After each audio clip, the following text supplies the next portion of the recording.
好，歡迎大家嚟到最新呢一集嘅龍虎豹，我係方俊傑啊。我係 Marco，大家好。咁啊，開始之前咧，麻煩大家 subscribe 啦、like 啦、share、comment 啦。咁啊，我哋可以多啲傾偈對話，同埋片段可以準確到去到你個 YouTube 嗰個信箱。咁啊，每都睇到我哋最新嘅片段啦。咁啊，麻煩嚇，記住撳掣咯噃。咁啊，點啊？睇波係嘛？講睇波啦，尋日咁多波睇，有幾場波都令大家真係叫擘大個口嘅。咁啊，講緊一場同球迷最近，但係同阿方俊傑同我最遠嘅一場波先啊。講緊就喺旺角場嘅一場亞冠2嘅比賽，東方咧就哇慘啦，7-0大敗咗俾呢個叫拉查姆利係嘛？咁啊，一隊即係泰超嘅球隊，咁啊上一次同佢踢過㗎啦，已經輸咗5比1啦。咁啊，尋日翻到主場，居然就上半場0-0嘅喎，下半場就崩潰，就輸咗0比7咁啊。以香港球迷嚟講，其實下半期要真係好少有嗰啲比賽要去到即係一個咁慘痛嘅比數啊！你應該冇睇啦嚇，我就有睇嘅。咁啊，你齋聽比數或者齋睇啲嗰啲報道，你覺得點樣咧？我又唔覺得好驚訝喎。你頭先都講啦，佢之前都輸咗一鑊金㗎嘛，咁你再輸一鑊金啫，又未至於好爆冷，好爆冷。我諗同埋東方以我所知，而家係即係青年軍咁樣嘅青春班㗎嘛。咁啊，輸俾一隊泰國超級聯賽嘅隊伍，又未至於好令人驚訝啫，唔係嘅咩？但係嗰個比數係 O 嘴啊嘛，係咪？你好少會有即係5字6字。曼聯都輸過俾利物浦7-0啦，一樣嘅喎，冇乜太令我驚訝呢件事，冇乜特別。哦，即係所以仲加上大家都係英超，係咪？係咯，平手嘅咁樣都有啦，咁樣。喂，但係呢場波咧，其實即係你講頭先提起2粒字，青年係咪？佢上一次咧係作客嘅時候咧，就一早已經擺咗2個好後生嘅球員，即係即係大家叫僆仔咁啊，叫僆仔嘅年青球員落去踢。咁啊，即係所以就輸俾啦。今次就冇擺太多年青球員啦，咁樣。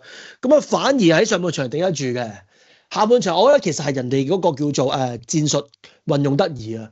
上半場咧，即係以為佢哋冇料到，即係人哋即係可以即係唔攻你啦，半場都唔過啦。你即係東方好多控球㗎咁啊。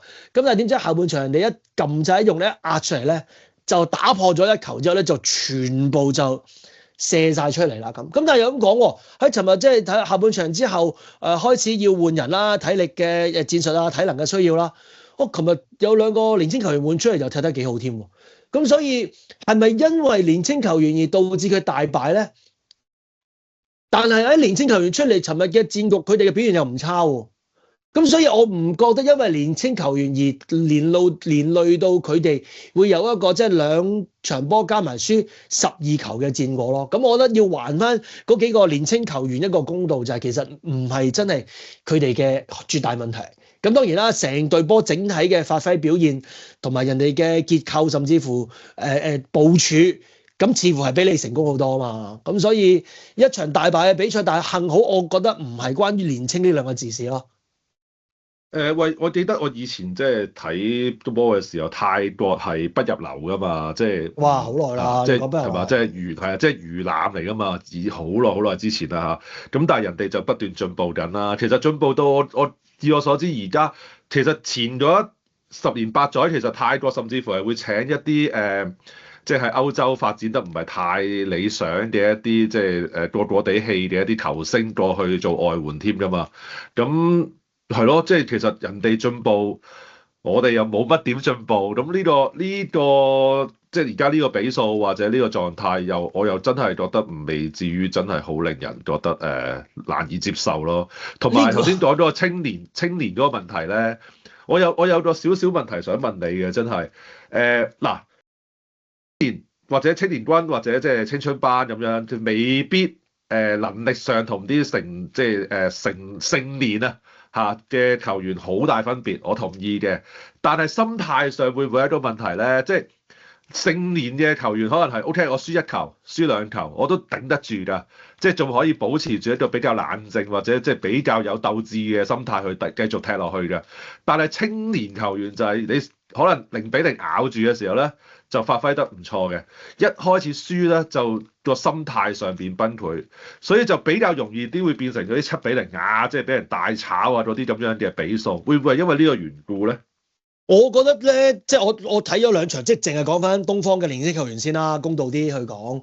喂，其實佢哋即係嗰個有趣嘅地方就係年輕球員係永遠大把喺手啊嘛，即係佢哋係唔會攰啦，同佢哋唔會流力嘅。你見到有啲球員，譬如去到咁上下年紀，譬如30歲啊，呢場波輸咗2粒，唔去啦，唔好整親，仲有聯賽漫漫長路係嘛？杯賽還杯賽，即係佢哋會諗。Easy way out 就係撇啦，呢場波今日時不與我，就覺得就走咗啦係嘛？但係講緊唔係喎，如果你講緊年青球員係輸幾多球都係同你撲同你追，就因為年青嘅人仔嘛，我就係有今日啊嘛，老咗就係我諗聽日。你諗下，你細個你邊度儲錢啊？今日啲錢喺邊度使？點樣去做到份 part time 揾錢翻嚟？你老咗大少就開始哇，要買車喎，買樓喎，喂留翻啲要供 MPF 喎。遲啲又乜又乜咯，即係年青人係冇明天啊，咁就所以年青人嗰個鬥志我唔覺得有問題啊，反而係年紀大嗱，香港好笑嘅，有趣就係你因為得好年青嘅球員，因為咧就一啲咧就20到30一啲外援嘅球員，係呢兩個組合一隊球隊嘅啫，好少真係有26、7歲嘅香港人咧喺度，即係因為好多時候你踢到咁上下10零歲、20歲、21歲你唔得啦，你就流失咗咯。咁你好少見到啲好成年嘅球員可以留得低喺香港，好多都係外援嚟嘅。咁外援踢唔到即係 J League、J1、J2、J3 又踢唔到啲東南亞先嚟香港啦。咁好多就香港年青球員，再加啲30歲或29、30、31、32嘅一啲外援，嗰班朋友咧就顯示到就係好容易會收工嘅，即係年紀大嗰班。後生嗰班咧就好想表現自己，想湧現。所以我覺得香港年青球員從來都冇問題啦，亦都唔係佢哋嘅問題咯，係啊。同埋都真係要俾時間啦，都要俾機會佢哋出場啦。就算輸都係，即係我覺得都係要交嘅呢啲學費。我自己又唔係太介懷話，即係輸一場金啊，或者即係輸一場波啊咁樣嘅。假設嗰場波即係都你預咗係一個成長嘅必經階段，但我知道好多球迷就真係好在意，好在意嘅。嬲啊！好多都係啊，即係前嗰排，譬如利物浦咪即係而家好似好翻啲啦。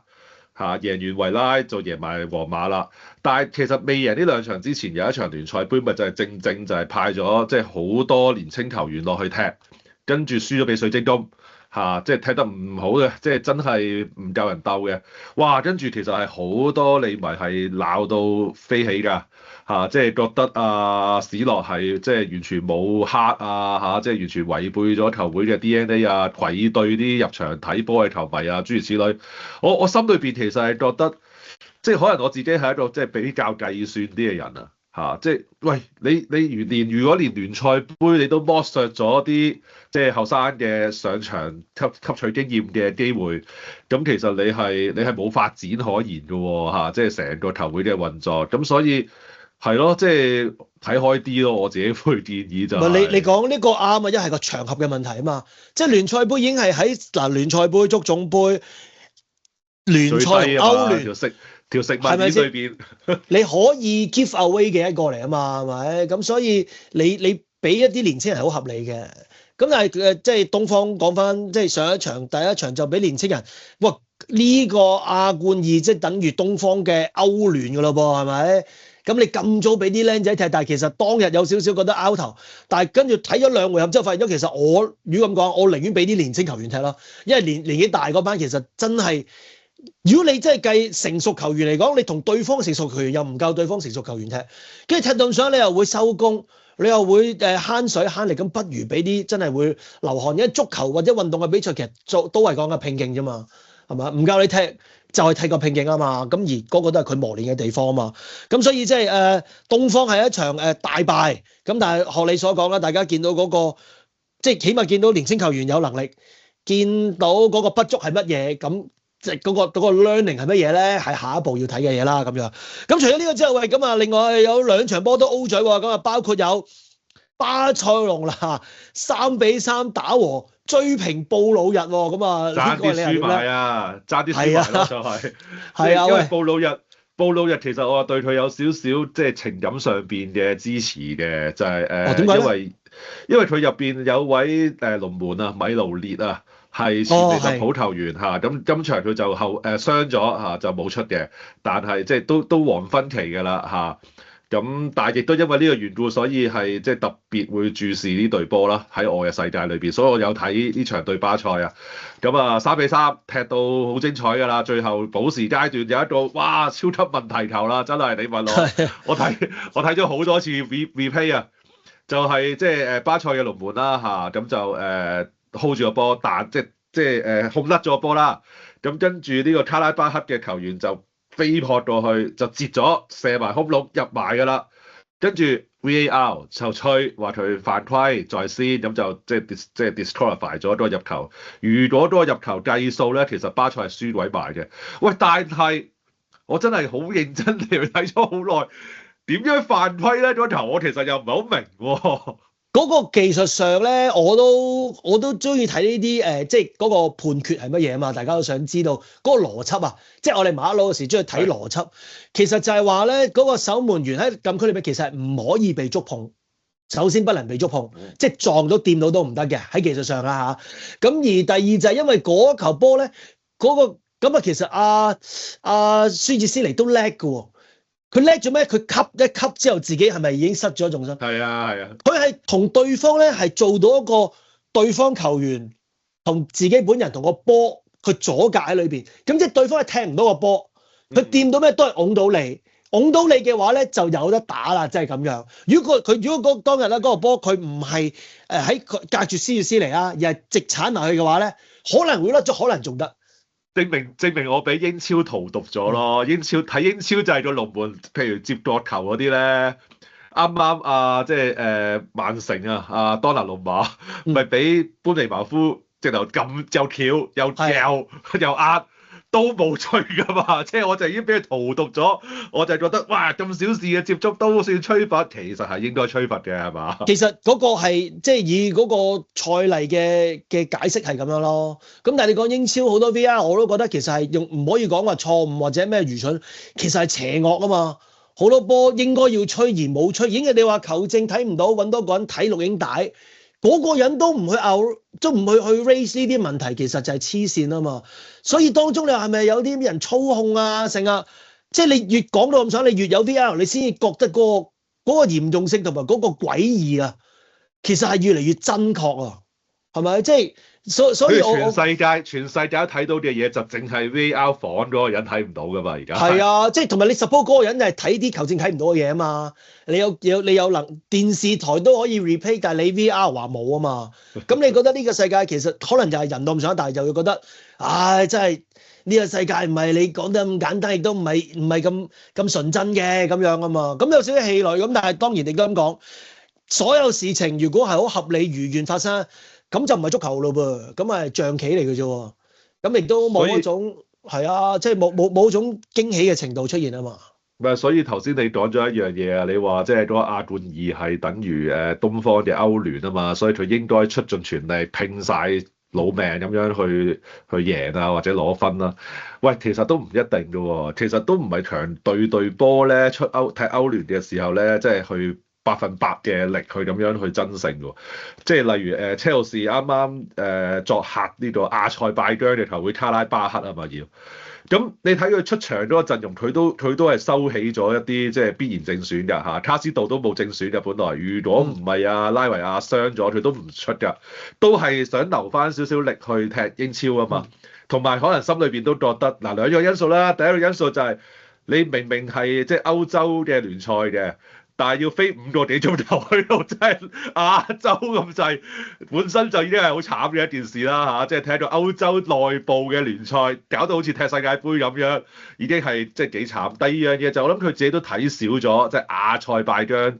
你聽到呢4粒字，你都覺得好放鬆。以為亞塞拜疆，以為出 C 隊係咪？係啊，以為出 C 隊都夠贏啦，結果又係爭啲出事啊！真係。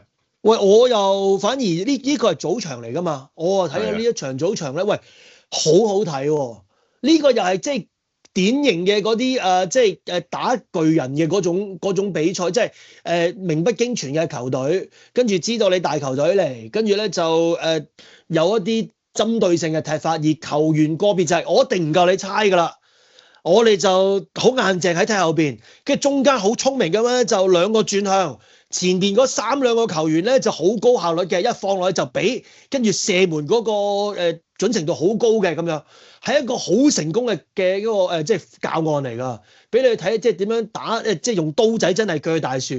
咁啊而加上佢啲球員咧又好爭氣啊，即係咁講，我覺得係因為真係都知啦，每場波係用幾日嘅專注度去換嗰90分鐘翻嚟㗎嘛，佢哋嗰啲體能啦，好嗰啲思想啦，嗰 decision making 啦，嗰啲諗法嘅走位啦，其實睇到佢全部係有做功課，先至頂得住車路士。話晒你講佢渣啫，但係人哋車路士冇禮拜渣，淨係世界冠軍嚟㗎。人哋踢嗰個對抗性，你諗下係咪先？即係嗰個體能淨踢體能嘅對抗，已經係你亞塞拜疆嘅聯賽嘅唔知幾多倍啦。但係你可以同人打到一個咁樣嘅水平，我覺得亞塞拜疆呢一場波嗰個鬥志，我覺得就真係你睇緊即係一個體育嘅精神同埋足球嘅比賽啊！所以亞塞拜疆呢個巴拉卡，其實你又咁講喎，佢係咪好渣㗎？咪好勁㗎？佢踢到即係佢踢到車路士都3-3，2比2，其實佢喺聯賽排第2嘅啫喎。咁人哋聯賽第一嗰隊咪仲勁咁樣，咁啊！但係人哋呢個球隊當中有好多都係本地球員嚟嘅，亦都咁講啦，即係原來喺啲歐洲嘅小國啊，叫小國啦，即係原來啲球員嘅水平又可以去到已經可以同車路士打和咯喎。咁車路士想撳掣㗎，想最尾喂冇理由喺呢啲比賽裏邊失分㗎嘛。都攞唔翻啊！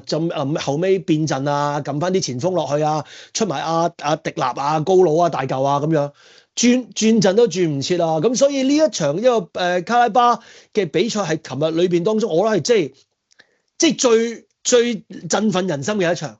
當然令人最失望嘅，亦都係就係東方嗰場啦，因為嗰個大敗啊嘛，個潰敗咁樣。咁但係巴塞就啱啱射喺中間啦。巴塞就係一個好大嘅問號啦，即係你都好勁㗎，對手又應該唔係好勁㗎，咁你覺得點解巴塞又會即係最尾落得3-3呢個結果呢個下場咧？唔係，首先我覺得歐聯改咗制之後，本身就已經係即係如果你好理性咁樣去睇啲波，就係唔使場場贏晒啦嚇。即係尤其是即係第一階段嘅話，佢入理論上啦嚇，理論上就係你入咗前8。你就踢少2場附加賽，咁但係如果你真係一個唔覺意衰咗，踢唔到入前8，你都係踢多2場，都係踢多2場附加賽啫。上年聖日耳門都係咪就係贏，即係踢附加賽出到線啦。咁而你話會唔會去到尾8咁樣？我計嚟計去我都睇唔到，即係個空間好細，因為其實個懸殊程度都幾重要。我覺得偶爾1場2場爆冷唔出奇。但係如果你話要去到巴塞啊、車路士啊呢啲咁樣嘅球會，衰到要變成尾8淘汰出去，我覺得機會好細。咁即係話換句話説，其實真係唔使即係8場第一階段全部落足力嘅。咁你主場你喺主場球迷面前搏盡贏波，即係好似利物浦對皇馬咁樣，完全正常啦，合理。但係你去到作客牛交代啊！呢場真係係咪先？但係你去到作客咁，即係咁作客嘅時候，你話係咪真係出盡晒10成力？我就有少少懷疑嘅嚇。咁所以我覺得都係心態問題咯，即係巴塞嗰場係。即係亦咁講，你應該嗱，你有8場波踢啊嘛。咁你講咧就係你最緊要就係咩？你喺自己主場對啲渣隊就一定搞到佢嘅。你主場掃晒已經12分揸喺手，其實已經好即係幾穩陣㗎啦嘛。係咁啊，所以即係巴塞你嗰日流力，但係我咧就但係心態都唔係專登流力咯，我都係心態輕鬆咯，輕鬆咗啲咯。咁但係譬如布魯日啊嗰啲就係哇，我難得可以喺主場對強隊，我就心態上就即係200% 咁樣去付出啊嘛。我覺得都係心態上邊嘅差異，將個實力嘅差距拉近咗咯。哦，呢個都係喎，呢個係心理病喎呢場，因為嗱布魯日就想即係氹仔就浸你條龍係嘛？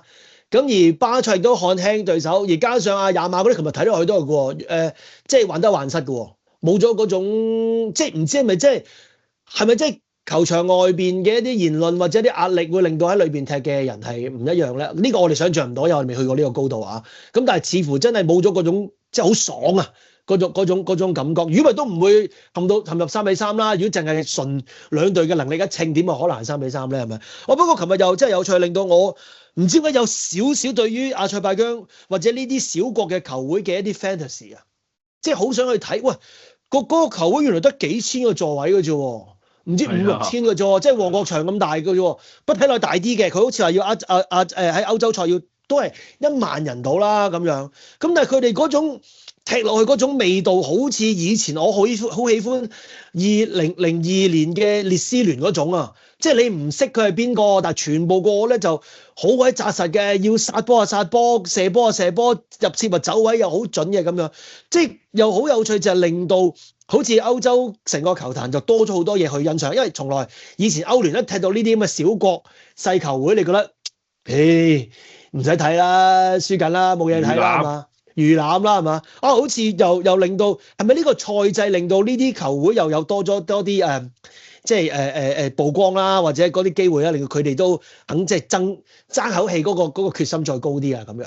咁你而家36隊可以踢到即係正賽，咁你的而且確係多咗啲陌生嘅名。如果你有興趣去睇佢哋啲波，都幾正㗎喎。即係如果就咁望一望啦嚇，你可以去呢個阿塞拜疆睇呢個卡拉巴克啦，你可以去伊薩克睇呢個卡拉特。喂，咁呢啲即係以前啦嚇，以前就即係你喺即係嗰啲叫咩啊預賽啊，即係未入正賽之前好早嗰啲係啊 prelim 係啦，已經俾人哋 KO 咗啦嚇，即係你總會遇到啲譬如你丹麥啊、瑞典嗰啲咁樣嘅球會，多數都俾嗰類嘅球會 KO 咗噶嘛。而家就係你空間大咗之後咧，就總會有1-2隊、3-4隊呢啲咁樣即係比較名不見經傳嘅球會仔，係國家仔嘅球會仔啊！你係即係可以即係睇對到皇馬、對到國米、對到巴塞呢啲球會，其實幾正啊！你諗下，如果我係阿塞拜疆係嘛，我買張飛喺附近，可能屋企附近嘅球場，突然之間可以睇到皇馬喎，即係幾難，即係幾勁。佢仲要就係正賽喎，即係唔係話你嚟睇得表演賽喎，嚟睇一場正賽，其實係幾開心喎，真係。喂，呢啲係以前係喺開季之前踢咗㗎啦嘛。歐聯嘅咩即係 prelim 啊，嗰啲外圍賽，同埋你最多你最盡你都係可能即係對下咩青年人啊，或者咩哥本哈根啊嗰類嘅啫。而家係你可以對到皇馬、巴塞、國米喎，兩回事嚟喎。喂，你講開如果即係奇趣球會咧，喂，即係喺呢個時間講埋有一個啊，叫巴福斯啊，有冇聽過 Pafos Pafos？咁啊，巴福斯係一個咩球會咧？巴福斯嘅球會係一個塞浦路斯嘅球會嚟嘅。咁點解令到我會留意佢咧？要好留意一個就係咩咧？就係佢個會徽啊！我俾你睇佢個會徽，佢個會徽係咩咧？我諗史上係絕無僅有，係用一個呢個嚟嚇，係一個哎呀睇唔到，睇唔到，哎呀睇唔到慘啊！佢係用一個人頭去做一個會徽㗎，即係一張銀紙咁嘅咯，輕望到啲啦，頭先少少，而家睇唔到啦，而家就睇唔到啦。哎呀，唔緊要，佢係用一個人頭，自己寫上網揾下 Pafos 係一個嚟自呢個叫做塞浦路斯嘅球會。咁點解佢會用咗一個人樣，即係個人樣嚟做一個，即係好似咩咧？似香港啲活絡油啊，似嗰啲驅風油啊嗰啲，有個唔知咩佬，即係有個始創人咁樣。咁啊，呢個球會點解會有個用個人頭去做一個樣咧？咁樣，咁我揾一揾啦。其實原來好有趣，原來係話呢個球會，而呢一個人頭呢個叫 Palikarides， 即係叫帕利卡利迪斯。帕利卡利迪斯係咩咧？原來係塞浦路斯當年咧對抗。即係講緊50幾年啊，對抗英國殖民政府嘅一個，佢本身係一個19歲嘅後生仔，係一個詩人，亦都係一個即係叫做革命分子啦。咁當年咧就係俾英國政府捉咗佢，話佢咧就提供啲武器，就俾革命分子就想推翻英國殖民政府咁樣。咁喺19歲就俾英國政府就捉咗，即係殖民政府啦。就當年咧就判咗一個還手嘅死刑。咁啊，好後生，19歲就因為一個革命而犧牲咗咁啊，咁從此就成為咗佢哋塞浦路斯一個即係抗爭嘅偶像同經典啦。咁啊，呢個19歲嘅叫做帕利哈利迪斯，咁啊有個球會咧喺佢哋獨立咗之後咧，就想紀念呢一個人嘅精神，就搞咗一個球會，就用咗佢做一個會徽。咁有一個細球會，後尾經過即係7、8、90年代啦，越踢越大，就成為塞浦路斯其中一個大球會咧。咁大到就係舊年開始就踢歐洲賽啦，可以就加上因為有咩咧？其實歐洲賽不嬲都有踢嘅，學咧即係好咗喺啲 prelim 已經走咗啊！喺球季未開始之前，我哋球迷都見唔到佢出現，就而家就可以對啲強隊啦嘛，喺嗰啲正賽裏邊出現啦，就終於見到呢個會徽而認識到呢一個球會。咁我幾正喎，有一個人物，一個革命嘅英雄。去做咗嗰個球會嘅重心，就覺得我哋即係點樣以小去對抗大啊？勿忘初心啊？點樣我哋光復我哋最後嘅我哋嘅意願啊？咁樣，咁我覺得係好勁啊！喺即係一個集體嘅意志，再由一個政治嘅意念，最尾喺個運動一個體育會裏邊彰顯咗出嚟，係一個好有趣嘅特色咯。咁所以我覺得哇，有機會真係要去塞浦路斯睇呢個 Powerfuls 嘅足球會啦，咁啊，喂，大家有機會都留意下。我覺得特登睇佢哋啲細球會咧，好細嘅球場，即係一個細兼殘嘅旺角場，又係好有球味嘅嗰啲地方係咪？即係你話熱刺球場啊、阿仙奴球場梗係大啦，聖日耳門、王子球場 Parc des Princes 係嘛？咁但係去到一啲細球會本身又有咁多掙扎與經歷與故事嘅話，其實又係一啲好有趣嘅體驗嚟嘅喎，咁希望大家可以喺即係呢啲歐洲賽啦，咁啊可以除咗睇波之外啊，睇勝負之外，咁可以即係都留意到一啲有趣嘅足球嘅文化同故事同歷史就最好啦，咁樣好啦，咁啊今日我哋嘅龍虎豹嘅時間去到差唔多啦，咁啊我哋聽日啦，同阿方俊傑 Michael 咧就再喺 YouTube 同大家見面 ，OK， 記住 subscribe 啦、like 啦、share、comment 啦，我哋嘅片就最好啦，咁我哋聽日同大家同一時間再見面咯，拜拜，拜拜。